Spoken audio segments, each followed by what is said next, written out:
오늘은 부활주일입니다. 신앙생활을 한 연수만큼 부활주일을 계속 겪어오셨기 때문에 부활 설교를 따져보면 꽤 많이 듣게 됩니다. 근데 한편으론 다른 본문들은 언제라도 설교할 수 있지만 부활 설교는 이번 주가 아니면 잘 하기가 쉽지가 않습니다. 그래서 어떻게 보면 가장 중요한 내용에 비해서는 자주 듣지 못하는 설교이기도 합니다. 그래서 그런지 부활신앙이라는 이야기는 강조를 많이 하는데 그게 무슨 뜻인지를 여쭤보면 대답을 잘 못하시는 경우가 많습니다. 부활신앙은 뭐예요? 왜 부활신앙을 가져야 된다고 알고 계신가요? 이 질문들에 대해서 좀 막연하게만 계속 생각하게 되다 보니까 오늘은 좀 본문의 이야기를 통해서 좀 쉽게 접근 한번 해보려고 합니다. 부활신앙이 뭘까? 어떻게 살아가는 걸까에 대한 이야기를 나누려고 합니다.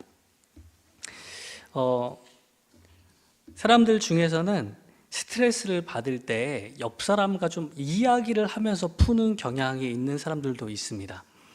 사람들마다 차이가 좀 있기는 하는데 그냥 혼자 어디 가서 좀 쉬고 나오면 괜찮아지는 사람이 있는 반면에 혼자 안 풀려. 아무리 혼자 가만히 있어도 더 화가 나. 그러면 이제 이야기를 해서 풀어야 되는 사람들도 있는 거죠. 그렇게 푸는 사람들과 좀 옆에 상대를 해줘야 될 때가 있잖아요. 그러니까 말을 해서 풀어야 되다 보니까 좀 잘 들어주고 맞장구도 쳐주고 해야 좀 말을 하면서 풀리잖아요.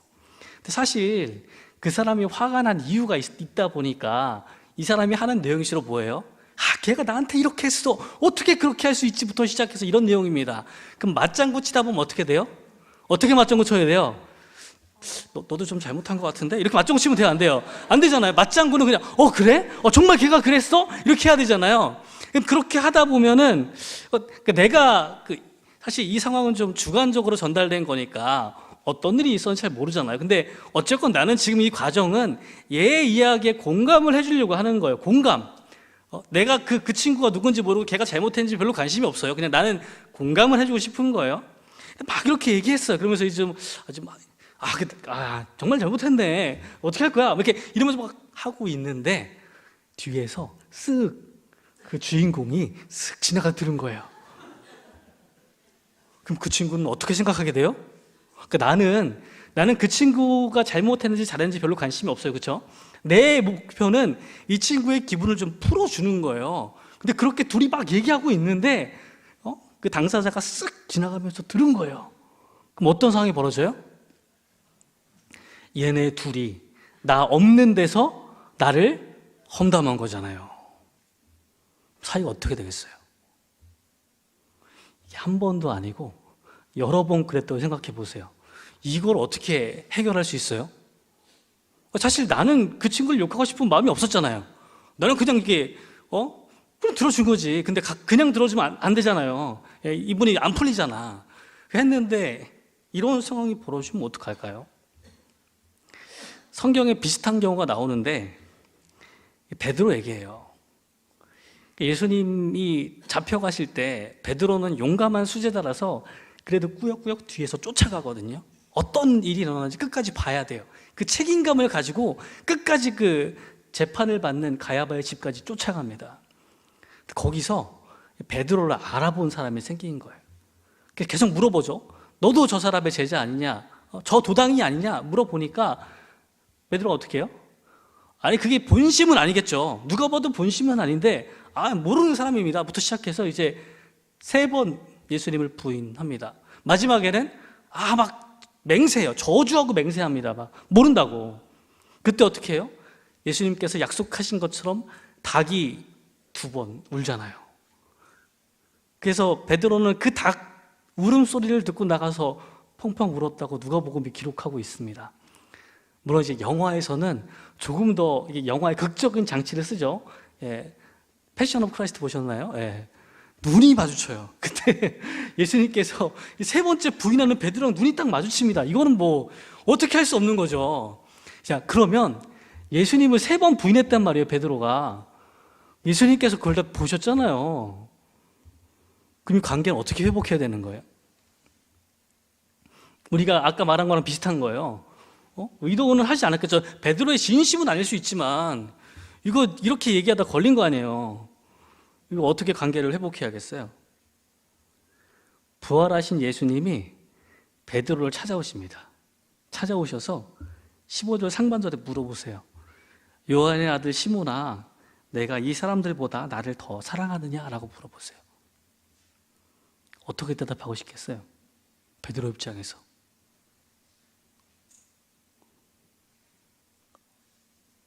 아니, 이 생각 안 해보셨나요?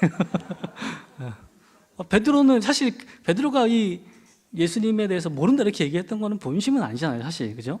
저는 그렇게 생각해요. 정말 그러고 싶은 마음이 있는 건 아닐 거예요. 베드로는 그래도 사랑한다고 이야기하고 싶었겠죠. 근데 예수님의 질문도 조금 이상해요. 요한의 아들 시몬아, 내가 이 사람들보다 나를 더 사랑하느냐? 예수님은 전에 이런 식으로 물어보신 적이 없어요. 어떤 식이냐면 내가 이 사람들보다, 예수님은 자기를 비교해서 이렇게 물어보신 적이 한 번도 없거든요. 이거 예수님의 방식이랑 좀 안 맞아요. 누가복음에 바리새인과 세리의 비유가 하나 나옵니다. 누가복음 18장 9절에서 14절에 이렇게 나와요. 비유를 잘 들어보세요. 또 자기를 의롭다고 믿고 다른 사람을 멸시하는 자들에게 이 비유로 말씀하시되 두 사람이 기도하러 성전에 올라가니 하나는 바리새인이요 하나는 세리라. 바리새인은 서서 따로 기도하여 이르되 하나님이여, 나는 다른 사람들 곧 토색, 불의, 간음을 하는 자들과 같지 아니하고 이 세리와도 같지 아니함을 감사하나이다. 바리새인의 기도의 특징이에요. 누구랑 비교해요? 다른 사람. 저기 저 사람은 토색하는데, 사람들 돈 뜯는데, 불의한데, 간음하는데, 하나님 저런 사람들과 같지 않아서 너무 감사합니다. 이렇게 기도하고 있는 거예요. 옆에 세리가 있잖아요. 이 민족의 반역자잖아요. 주님, 이 세리와 같지 않아서 너무 감사합니다. 이렇게 기도하고 있는 거예요. 12절 보면 나는 일에 2번씩 금식하고 소득의 11조를 드리나이다. 누구랑 비교하는 거예요? 이거 안 하는 사람이랑. 다른 유대인들보다 바리새인 더 특심하게 금식한단 말이에요. 금식하고 11조를 드려요. 11조도 남들이 안 내는 11조까지 다 챙겨서 드립니다. 다른 사람들과 비교하면 어때요? 할 말이 많잖아요. 너무 감사한 거예요. 이렇게 복된 게 감사하고 주님을 섬길 수 있는 게 감사한 거예요. 그때 세리는 멀리 서서 감히 눈을 들어 하늘을 쳐다보지도 못하고 다만 가슴을 치며 이르되 하나님이여, 불쌍히 여기소서, 나는 죄인이로소이다. 이렇게 말합니다. 예수님의 비유의 마지막 이야기는요, 내가 너희에게 이르노니 이에 저 바리새인이 아니고 이 사람이 의롭다 하심을 받고 그의 집으로 내려갔느니라 라고 말씀하시는 거예요. 남들과 비교하는 것이 중요해요, 중요하지 않아요? 그게 바리새인들 눈엔 중요했어요. 누가 더 하나님을 잘 섬기는지, 누가 행동이 다르게 나타나는지가 중요했거든요. 근데 예수님은 그 기준이 아니라고 말씀하시는 거예요. 하나님 앞에 의롭다 하심이 중요해요. 그게 자기를 높이는 방법은 아닌 거예요. 비교하는 방법이 아닌 거예요. 근데 그러면 예수님께서 왜 베드로한테 내가 이 사람들보다 나를 더 사랑하느냐라고 물어보셨을까요? 이건 예수님께서 원하시는 방법이 아니란 말이에요. 이렇게 물어보신 적이 한 번도 없어요. 왜 그러셨을까요? 안 궁금하셨나요? 마태복음 26장 33절에서 베드로가 이렇게 장담해요. 예수님께서 순환예고를 하시면서 너희들이 다 나를 버릴 거라고 말씀하시니까 이 마음이 불같던 베드로는 그거 못 참아요. 이렇게 얘기합니다. 비록 모든 사람이 다 주를 버릴지라도 나는 절대로 버리지 않겠습니다. 이게 베드로의 장담이에요. 그러니까 사실 뒤에 얘기만 해도 괜찮죠? 나는 절대로 주님을 버리지 않겠습니다. 이것만 해도 엄청나게 확신에 찬 이야기예요. 근데 베드로와는 사실 뭐가 있어요? 이런 허접한 제자들과 이런 좀 그 용기 없는 녀석들과 나를 비교하지 마십시오. 나는 이놈들이 다 배신해도 나는 주님을 버리지 않는 거예요. 이게 베드로의 마음이에요. 수제자잖아요.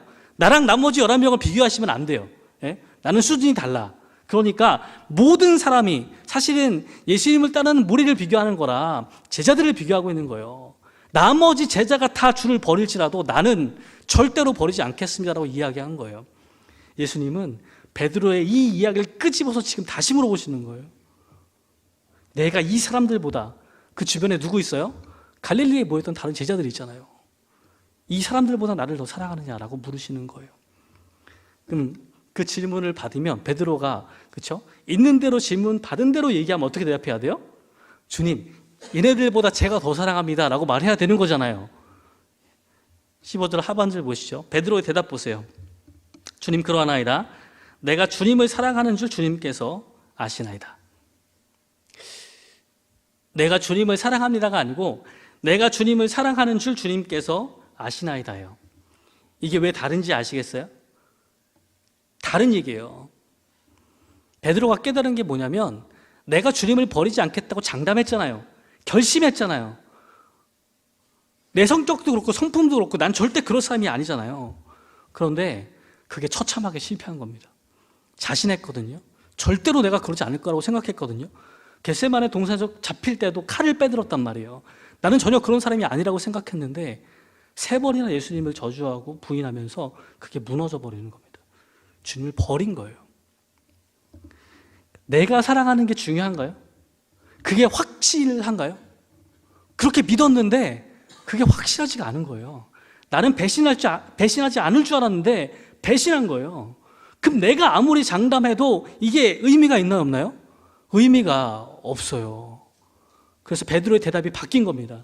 내가 주님을 사랑합니다가 아니에요. 내가 주님을 사랑하는 것을 누가 아시는 거예요? 주님이 아시는 거예요. 이제 제일 중요한 근거는 내 감정이나 확신이 아니에요. 주님이 나를 어떻게 아시는가가 훨씬 더 중요한 겁니다. 그게 진짜 근거예요. 변함없는 근거는 주님한테 있는 거예요. 내 감정과 내 사랑이 아니고 주님한테 있는 겁니다. 베드로는 그걸 깨닫고 나서 대답이 바뀌어 있는 거예요. 주님께서 아시나이다. 다시 사랑한다고 고백해봤자 무슨 의미가 있겠어요? 이미 실패했는데요. 세리와 바리새인 마지막은 이 사람이 의롭다 하심을 받고 그의 집으로 내려가느니라 이렇게 이야기합니다. 우리끼리 경쟁하고 저 사람보다 좀 낫다고 이야기하고 내가 더 사랑한다고 말하는 것은 크게 중요하지 않아요. 하나님의 입장에서 보시는 것이 중요합니다. 하나님께서 의롭다 말씀하시는 게 중요해요. 그래서 예수님께서 이거를 3번 물어보시거든요. 3번째 되니까 베드로가 너무 불안한 거예요, 마음이. 그래서 앞에서 안 한 말을 한 마디 더 덧붙입니다. 3번째 대답에는 주님께서는 모든 것을 아십니다. 그러므로 내가 주님을 사랑하는 줄을 주님께서 아십니다 라고 대답하는 거예요. 그 근거를 더 명확하게 이야기하는 거죠. 주님이 다 아십니다. 이게 제일 큰 변화예요. 베드로의 마음이, 생각이 변화된 겁니다. 그런데 사실 첫 번째 질문에서부터 베드로는 대답을 정확하게 했어요. 변화된 생각으로 대답했어요. 처음부터 내가 주님을 사랑합니다가 아니고 내가 주님을 사랑하는 줄을 주께서 아시나이다라고 정확하게 대답합니다. 그러면 주님께서 이 베드로의 변화를 아셨을까요? 모르셨을까요? 내가 다른 이 사람보다 나를 더 사랑하느냐라고 딱 시험을 하시면서 물어보셨는데 베드로가 정확하게 대답하거든요. 내가 주님을 사랑하는 줄 주께서 아십니다라고 대답했어요. 그러면 이제 주님은 베드로가 어떻게 변화됐는지를 분명히 이 첫 번째 대답으로도 아셨을 거예요. 그런데 또 물어보세요. 똑같은 얘기를 또 물어보시는 거예요. 2번째 대답했더니 또 물어보시는 거예요. 3번을. 그러니까 베드로가 얼마나 마음이 불안하겠어요. 왜 또 물어보셨을까요? 베드로는 좀 마음이 바뀌었는데 이제 알았는데 왜 자꾸 물어보시고 계실까요? 이것도 의도가 있죠. 베드로가 변한 걸 주님은 아셨는데요. 베드로에게 뭘 생각하게 하시냐면 베드로가 주님을 3번 부인한 사건을 떠오르게 하려고 이걸 반복해서 묻고 계신 거예요. 3번 실패했잖아요. 3번 다시 묻고 계신 거죠. 전 사실 이렇게 생각했어요. 주님께서 이렇게 베드로의 마음과 고백을 다 들으신 다음에는요, 내가 주님을 사랑하는 줄 주께서 아시나이다. 그럼 예수님도 마음이 이런 좋은 고백 한 3번 들으면 마음이 살살 풀리면서 녹으면서 그래, 내가 너를 참 사랑한다 이렇게 얘기해 주시면 참 좋을 텐데 그렇게 안 돼 있어요. 예. 베드로의 대답을 듣고 나서 예수님께서 뭐라고 말씀하시냐면 첫 번째 대답에는 내 어린 양을 쳐라. 두 번째는 내 양떼를 쳐라, 세 번째는 내 양떼를 먹여라, 이렇게 얘기하시거든요. 이게 좀 이상한 거예요. 우리가 기대하는 바에 따르면 하나님은 사랑이 넘치시니까 그렇게 주님께 돌아와서 자비를 구하고 하나님의 사랑을 구하는 사람들에게는 여전히 그 사랑을 주신다고 생각했는데, 베드로가 그렇게 어렵게 사실 그 마음에 엄청 고민하면서 그 대답으로 말씀드렸거든요. 그러면 그래, 내가 너의 마음을 안다, 내가 너의 마음의 중심을 안다, 이렇게 이야기하면서 격려해 주시면 얼마나 좋겠어요. 근데 그런 내용이 없고요. 뒤에 내 양떼를 먹이라, 내 양떼를 치라, 이런 얘기를 하시는 거예요. 왜 그랬을까? 아니, 왜 우리가 기대하던 주님의 모습과 조금 다른 것 같은데 왜 이렇게 뒤를 말씀하실까라고 고민했는데 이렇게 생각이 들더라고요. 한번 상상을 해보시죠. 친한 친구들끼리 그룹 모임을 하나 만들었네요. 동창회 이럴 수도 있고요. 그래서 모이다 보니까 야, 우리 초등학교 졸업 50주년 하면 한번 놀러 갈까? 야, 60주년이면 놀러 갈 만하지 않냐? 돈을 막 모았어요. 엄청 모아서 이제 좀 셈이 밝고 똑똑한 친구한테 회계를 맡겨놨네요. 그래서 이제 많이 모여가지고 이제 내년쯤에는 이제 한번 나갈 때가 된 거예요. 뭐 유럽 한번 가자, 크루즈 한번 타자 그랬어요. 근데 얘가 돈을 들고 튄 거예요.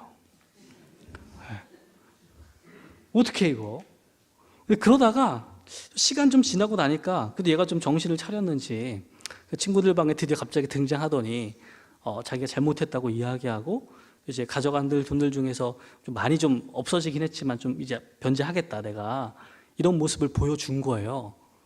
그럼 진짜 괘씸하긴 한데 그래도 사람이 또 정이 있다 보니까 어떻게 해요? 어떻게 하실 거예요? 그래도 안 되나요? 그렇게 좀 단호하셨어요? 그래도 좀 사람이 좀 그 정도까지 하고 오면 사실 좀 시간 지나고 좀 그러다 보면 좀 그래도 좀 받아주고 이렇게 합니다. 그렇죠? 이게 우리가 생각하는 용서예요. 그죠? 근데 하나님은 좀 달라요. 하나님은 어떤 걸 원하시냐면 얘가 돈을 갖고 튀었잖아요. 다시 왔어. 그래서 야, 그래. 네가 다시 왔으니까 야, 우리 60년은 포기하고 70주년에 가기로 했는데 네가 회개 봐라. 이렇게 하실 거예요? 걔 또 시키실 거예요? 어떻게 하실 거예요? 시킬 수 있다. 아무도 안 드시는데. 예수님이 그런 거예요. 3년 동안 제자들을 키우면서 내가 하늘로 간 뒤에도 이 땅에서 가장 중요한 일을 해야 되는 게 내 제자들인데 얘네가 실패한 거예요. 얘네가 배신을 친 거예요. 예수님이 해야 할 일을 맡아서 해야 되는데 다 기대에 못 미친 거예요. 부활하신 다음에 또 승천을 하셔야 되는데 뭐가 제일 중요하겠어요? 얘네가 그 일들을 감당할 사람으로 커야 돼. 근데 배신한 놈들밖에 없는 거예요. 거기에 어떻게 하겠어요? 맡겨야 되잖아요. 예수님이 말하는 신뢰와 이런 거의 회복은요, 베드로가 그 일을 다시 맡는 데까지 있는 거예요. 이해가 되세요? 우리는 한 번 실수한 사람 제대로 용서 못 하거든요. 예수님의 용서가 어디까지 와 있냐면 다시 그 중요한 일을 베드로한테 맡기시는 것까지 와 있는 거예요. 그래서 이게 회복인 겁니다. 베드로가 3번 부인한 게 하필 요한복음에 딱 적혀 있어요. 그러면 베드로가 초대교회에서 열심히 막 사도로서 역할을 하려고 그러는데 사람들 머리에는 뭐가 기억에 남아 있어요? 야, 예수님 저주하면서 욕했다며? 야, 3번 부인했대. 그럼 그 다음 사람들은 야, 나는 아직 한 번도 부인 안 해봤는데 못된 놈이네, 이렇게 생각할 수가 있잖아요. 사도인데 이 면이 안 서는 거예요. 그죠? 아니, 생각해 보세요. 그 뒤에 초대교회에 순교하는 제자들도 많았거든요. 그런 사람들도 있는데 사도라는 사람이 예수님 막 엄청 부인한 기록만 남아있으면 얼마나 부끄럽겠어요. 예수님은 지금 이 일을 통해서 베드로에게 그 일을 감당할 수 있도록 지금 일거리를 주시는 거예요. 부끄러운 과거가 있지만 하나님의 일을 위해서 네가 일을 해야 돼요. 양떼를 먹이는 일을 해야 돼요. 내 양떼를 치는 일을 해야 되는 겁니다. 예수님께서 그것을 다시 맡겨주고 계시는 거예요. 우리의 관점도 조금씩 변해가겠죠. 우리들도 이 바리새인이 그랬던 것처럼 주변의 인정에 목말라 합니다. 명예와 또 칭찬들에 목말라 있어요. 그러다 보니까 우리도 하나님을 사랑하는 방법에서 자꾸 주위 사람과 비교하는 경향이 있습니다. 자꾸 옆 교회랑 비교하고, 하나님 쟤네 되게 못하는데 우린 좀 멀쩡한 교회 되게 해주세요. 이런 거 막 한단 말이에요. 속으로 그러신 적 있죠? 우리 교회가 너무 좋아. 쟤네 별로 안 좋은 것 같아. 이런 거 하잖아요. 이게 우리 사람의 심정이에요. 근데 그게 중요해, 안 중요해요? 안 중요해요. 하나님의 기준에서 거기에 맞아야죠. 거기에 의로워야죠. 그게 하나님 마음이에요. 그러다 보니까 우리도 오늘 예수님께서 하시는 일에 조금 더 그 의미가 이해될 것 같습니다. 예수님께서 오늘 18절 19절에서 베드로에게 말씀하시거든요. 내가 젊어서는 스스로로 띠뛰고 내가 가고 싶은 곳을 다녔으나 내가 늙어서는 남들이 내 팔을 벌릴 것이고 너를 묶어서 내가 바라지 않는 곳으로 너를 끌고 갈 것이다. 교회에 전에 내려오는 이야기에 따르면 베드로는 로마 황제 네로의 치하에서 순교당했다고 내려옵니다. 그것도 이제 뭐 전설 같은 이야기지만 내가 존경하는 선생님과 똑같이 죽을 수 없다고 해서 십자가에 거꾸로 못 박혀서 죽었다는 이야기가 내려오고 있습니다. 요한복음은 사실 베드로의 순교 이후에 쓰여진 책이에요. 그러다 보니까 19절 내용이 그대로 들어가 있습니다.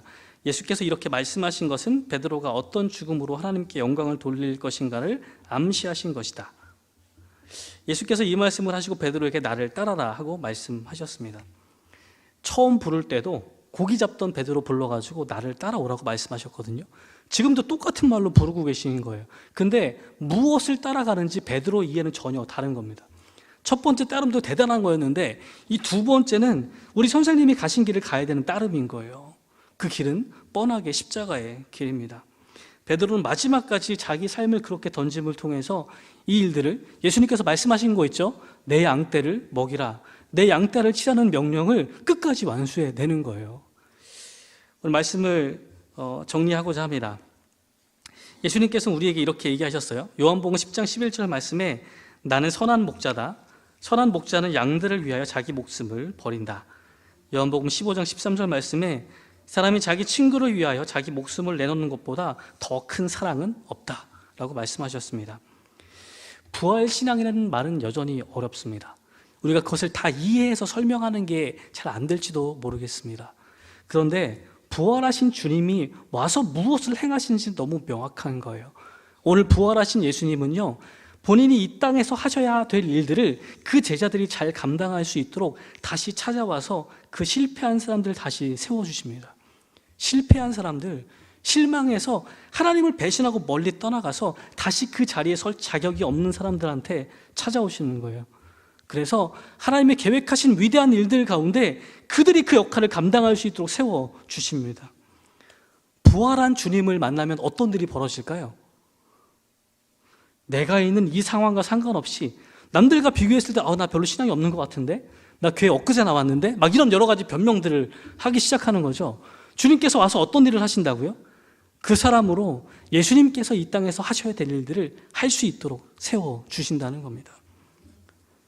주님께서, 부활하신 주님께서 우리를 찾아와서 말씀하시겠죠? 내가 나를 사랑하느냐? 어떻게 대답하실 거예요? 주님 제가 사랑합니다. 이거 안 돼요. 배우셨죠? 어떻게 하는 게 맞는 거라고요? 내가 주님을 사랑하는 줄을 주님께서 아시나이다. 이게 맞는 답이에요. 근데 그러면 주님께서 뭐라고 그러신다고요? 내 양을 먹여라. 여러분, 많은 분들이 오해하시는 게 있는데, 목사가 자기 할 일 많은데 고생하지 않고 여러분들 좀 시키려고 자꾸 일을 권해드리는 게 아니에요. 네? 저희가 그러려고 시키는 게 아닙니다. 예수님께서 뭐라고 그러신다고요? 내 양떼를 치라고요. 우리는 하나님께 부르심을 받은 사람인데 한 사람 한 사람이 예수님께서 이 땅에서 하고 싶으셨던 일들을 대신 맡겨준, 위임받은 사람들이에요. 목사만 위임받은 게 아니고 장로님, 권사님만 위임받은 게 아니에요. 모든 사람에게 그걸 주시는 거거든요. 저희가 자꾸 권하는 이유는요, 그게 옳은 길이기 때문에 말씀드리는 겁니다. 여러분이 주님의 일에 뛰어드는 것이 예수님이 기뻐하시는 길이니까 말씀드리는 거예요. 우리는 그런 부르심을 받았습니다. 부활의 신앙을 가진 분들은 그럼 어떻게 하는 거예요? 양떼를 치는 거예요. 양떼를 먹이는 거예요. 그게 부활 신앙 가진 사람들의 유일한 변화입니다. 말로 다 설명하지 못해도 괜찮아요. 그러나 부활하신 주님을 만나면 우리는 변화될 수밖에 없는 겁니다. 부활절인데 우리가 오늘 전도도 계획했잖아요. 너무 기대되는 순간입니다. 부활의 기쁜 소식을 들고, 물론 받으면 기분 좋은 달걀도 들고 나갔지만 기쁜 소식을 들고 나가게 됩니다. 하나님께서 원하시는 건요, 그 기쁜 일들에 동참하는 거예요. 우리가 가는 곳들마다 예수님께서 기대하시고 있던 많은 사람들의 생명을 구하는 일들이 일어나는 겁니다. 부활의 주님을 만나는 이 시간, 부활을 생각하고 그 주님이 내 주님이라고 믿는 순간 우리가 흔들리지 않고, 혹시 실패했을지라도, 생각보다 주님께서 내게 원하셨던 삶과 멀리 떨어졌을지라도 하나님 우리에게 찾아오셔서 회복시키시고 주님의 귀한 사역을 맡겨주심을 다시 기억했으면 좋겠습니다. 하나님이 여러분을 부르십니다. 주님께서 여러분에게 그 귀한 양떼를 맡기기를 원하십니다. 그 꿈을 함께 품는 저와 여러분들 되시기를 주님의 이름으로 축원합니다. 아멘.